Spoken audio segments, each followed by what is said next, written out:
Hello दोस्तों, आप सभी का स्वागत है अपने YouTube channel we study point में। हमारे द्वारा बेस्ट करंट अफेयर्स की सीरीज कंटिन्यू है। हमने आपको पिछली वीडियो में एक प्रश्न का उत्तर देने के लिए बोला गया था, जिसका आंसर आज हम देखेंगे। देखिए, हमने क्वेश्चन दिया था 27वां सरस आजीविका मेला 5 से 22 सितंबर 2025 तक कहाँ आयोजित होगा। तो यह आयोजित होगा मेजर ध्यानचंद राष्ट्रीय स्टेडियम नई दिल्ली में। तो ध्यान रखना महत्वपूर्ण है कि 27वां सरस आजीविका मेले का आयोजन कहाँ पर हुआ, नई दिल्ली के मेजर ध्यानचंद राष्ट्रीय स्टेडियम में। नेक्स्ट क्वेश्चन, आज की क्लास का पहला क्वेश्चन है नेपाल से संबंधित है। देखिए, आप सभी को पता होगा कि नेपाल सरकार द्वारा हाल ही में सोशल मीडिया को बैन किया गया था, जिसके कारण जैन जी समुदाय द्वारा विरोध प्रदर्शन हुआ था। उसी के संबंध में ओपी शर्मा जो प्रधानमंत्री थे, उन्होंने इस्तीफा दिया।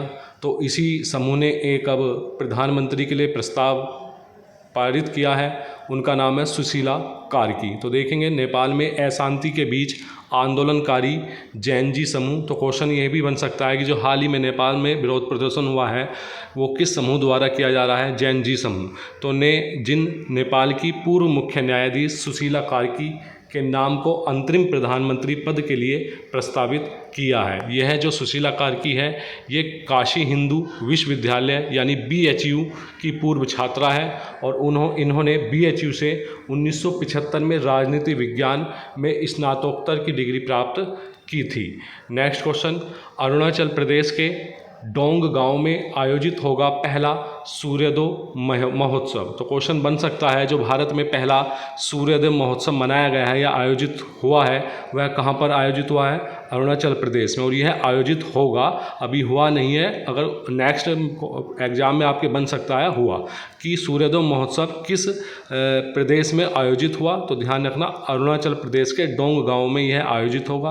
और यह आयोजित कब होगा, 29 दिसंबर से 2 जनवरी 2026 तक इस महोत्सव का आयोजन होगा। यह गांव भारत का सबसे पूर्वी बिंदु है, यह भी ध्यान रखना। और आप लोगों को पता है, भारत में सबसे पहले सूर्य की जो किरण आती है वो अरुणाचल प्रदेश में आती है, और इसी गांव में सबसे पहले सूर्य की किरण भारत में पड़ती है, डोंग गांव में, यानी अरुणाचल प्रदेश के। तो इसी कारण यहाँ सूर्योदय महोत्सव का आयोजन किया जा रहा है। नेक्स्ट क्वेश्चन, हाल ही में देखिए एक रिपोर्ट आई है, स्वच्छ वायु सर्वेक्षण 2025, अति महत्वपूर्ण है, ध्यान रखना। यह जो स्वच्छ वायु सर्वेक्षण 2025 के किसके अंतर्गत जारी किया गया है, यह राष्ट्रीय स्वच्छ वायु कार्यक्रम NCAP के अंतर्गत इसको जारी किया गया है। राष्ट्रीय स्वच्छ वायु क्रम की जो शुरुआत हुई थी वर्ष 2019 में इसकी शुरुआत हुई थी। ध्यान रखना, वर्ष 2019 में आ चुका है क्वेश्चन प्रीवियस पेपर में ये, कि राष्ट्रीय स्वच्छ वायु क्रम की शुरुआत किस वर्ष हुई थी, जनवरी 2019। तो इसी के तहत स्वच्छ वायु सर्वेक्षण 2025 जारी किए गए हैं, तो जिसमें 1 लाख से अधिक आबादी वाले शहरों में वायु प्रदूषण कम करने के लिए किए गए वास्तविक प्रयासों को आंका गया है। इसमें आ सकता है आपके एग्जाम में कि स्वच्छ वायु सर्वेक्षण 2025 में पहला स्थान किस राज्य या किस शहर को प्राप्त हुआ है। तो ध्यान रखना, इंदौर। अब इंदौर स्वच्छता के साथ साथ सबसे साफ वायु वाला शहर भी बन गया है। तो ध्यान रखना, पहले नंबर पर जो रैंक प्राप्त की है इंदौर ने प्राप्त की है, जो कि मध्य प्रदेश का शहर है। दूसरा नंबर जो जबलपुर, यह भी मध्य प्रदेश का स्थान है। और तीसरा स्थान आगरा और सूरत को संयुक्त रूप से प्राप्त हुआ है। तो ध्यान रखना, पहला स्थान इंदौर, दूसरा जबलपुर और तीसरा आगरा और सूरत को संयुक्त रूप से। वैसे आपको 3 शुरुआत के 3 याद होने चाहिए, फिर भी हमने 2-3 और इसमें ऐड किए हैं। तो चौथा नंबर नवी मुंबई को और 7वां नंबर उत्तर प्रदेश का प्रयागराज। क्वेश्चन बन सकता है कि जो स्वच्छ वायु सर्वेक्षण 2025 में प्रथम 10 सीट्स में उत्तर प्रदेश के कितने शहर हैं। तो याद रखना, 1 शहर है और उसका नाम क्या है, प्रयागराज, और उसका रैंक क्या है, 7वीं रैंक है। और 11वां स्थान वाराणसी और रायपुर को संयुक्त रूप से प्रदान किया गया है, और 15वां स्थान लखनऊ को प्राप्त किया गया है। इसी प्रकार शीर्ष 20 भी पूछ सकता है एग्जाम में। तो शीर्ष 20 में उत्तर प्रदेश के शहर कितने हो गए, 1 प्रयागराज हुआ, 1 वाराणसी हुआ, 1 लखनऊ हुआ। तो शीर्ष 20 में उत्तर प्रदेश के 3 शहर आए हैं। और 3 से 10 लाख जनसंख्या श्रेणी में प्रथम स्थान किस शहर ने प्राप्त किया है, अमरावती। ध्यान रखना, 3 से 10 लाख जनसंख्या श्रेणी में प्रथम स्थान अमरावती, जो कि महाराष्ट्र में पड़ता है।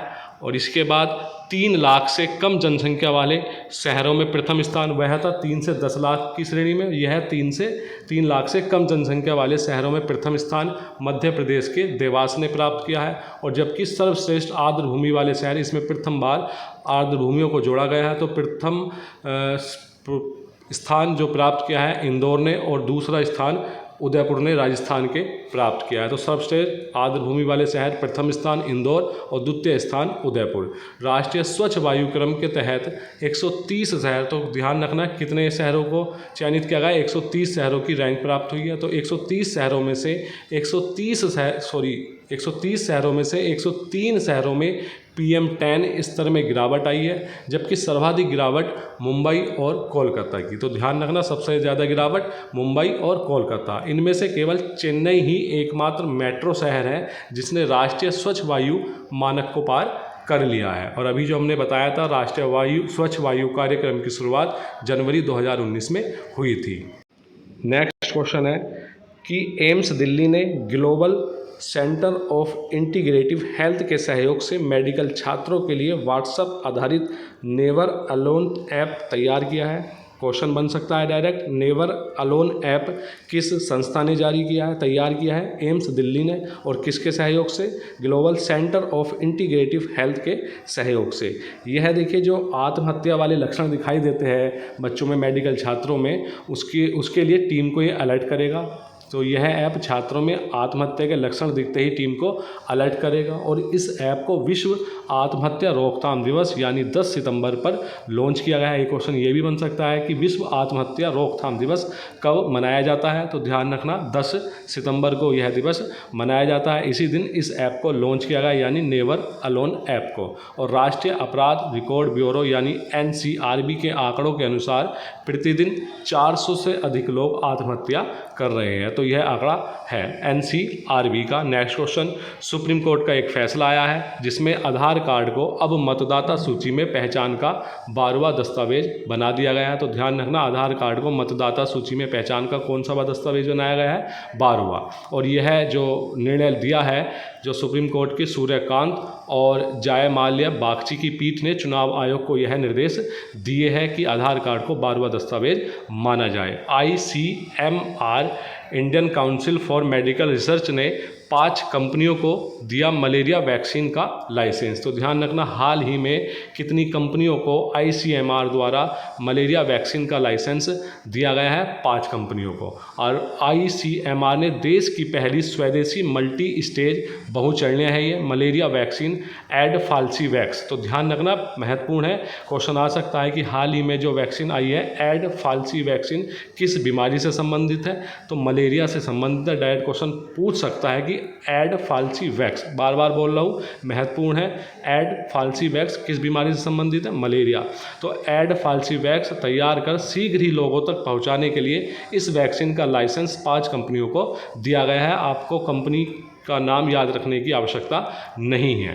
नेक्स्ट क्वेश्चन, विकसित जो हुई है ये है वैक्सीन, यह हुई है भुवनेश्वर में क्षेत्रीय चिकित्सा अनुसंधान केंद्र में ICMR के तहत। नेक्स्ट क्वेश्चन, CSIR राष्ट्रीय विज्ञान संचार एवं नीति अनुसंधान संस्थान NISCPR की नई निदेशक बनी है। कौन बनी है? डॉक्टर गीता वाणी रायसम को बनाया गया है। नेक्स्ट क्वेश्चन महत्वपूर्ण है। नेक्स्ट क्वेश्चन, कोकिची अकुजावा, यह जापान के हैं और 102 वर्षीय है। तो यह माउंट फूजी पर चढ़ने वाले सबसे उम्रदराज व्यक्ति बन गए हैं। क्वेश्चन आ सकता है कि हाल ही में माउंट फूजी पर चढ़ने वाले सबसे उम्रदराज व्यक्ति कौन बने हैं? तो नाम ध्यान रखना कोकुची अकुजावा, और कहाँ के हैं? जापान के। और कितने वर्षीय है? 102 वर्षीय। नेक्स्ट क्वेश्चन, बहुपक्षीय संयुक्त सैन्य अभ्यास जापद 2025। तो क्वेश्चन आ सकता है कि जो बहुपक्षीय संयुक्त सैन्य अभ्यास जापद 2025 का आयोजन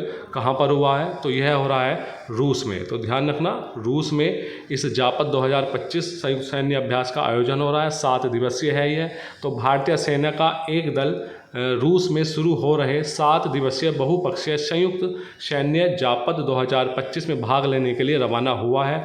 और भारतीय दल में कुमाऊं रेजिमेंट की एक बटालियन सहित 57 सैनिक, वायुसेना के 7 और नौसेना का 1 जवान शामिल है। तो ध्यान रखना कौन सी रेजिमेंट, कुमाऊं रेजिमेंट। तो ध्यान रखना जापद 2025 में भारतीय दल में एक कुमाऊं रेजिमेंट की एक बटालियन, उसके साथ 57 सैनिक, वायुसेना के 7 और नौसेना का 1 जवान शामिल है।